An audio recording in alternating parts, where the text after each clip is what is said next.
அவளுக்கு காலகாலத்துல சீக்கிரம் ஒரு கல்யாணம் பண்ணி வச்சிடணும். ஏய் என்னடி ட்ரெஸ் இது? போய் மாத்தி எல்லாம் குடுத்து தான் இந்த இடத்துல வந்து நிக்கிறா. இன்ஸ்டால பயோ வேற. That's little princess. உங்களுக்கு என்ன பிரச்சனை? நான் பிறந்தது பிரச்சனையா இல்ல நான் பொண்ணா பிறந்தது பிரச்சனையா? வாயா சொந்தக்காரரே, வயசாயிடுச்சே கல்யாணம் ஏன் பண்ணல? அப்புறம் மேல் படிப்பெல்லாம் எதுக்கு? பொம்பளை பிள்ளை எல்லாம் வேலைக்கு அனுப்பாதீங்க. இதெல்லாம் உனக்கு தேவையில்லாத கண்டென்ட். வந்தா ஒசில சோத்து தின்னியா போனியா நிறு. இது செஞ்சா தப்பு, அது செஞ்சா தப்பு, இங்க போனா தப்பு, அங்க போனா தப்பு, வெளியே போனா தப்பு, போலானா தப்பு, நின்றா தப்பு, உட்காந்தா தப்பு, தப்புக்கே தப்பு பார்த்து பயப்படுதல் அவக்கு அவ்வளவு தப்பு.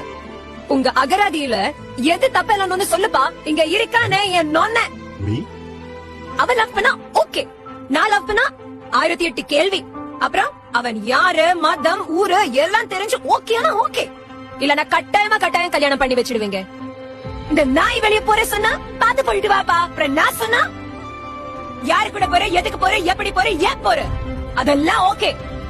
ஆனா ஒரு காரணம் சொல்வீங்க பாரு. கல்யாணம் பண்ணி உன் புருஷன் கூட போயிட்டு வா.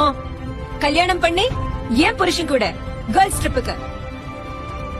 ஒரு பொண்ணுக்கு 18 வயசு ஆயிடுச்சா, she's in your daughter anymore. She's an individual adult.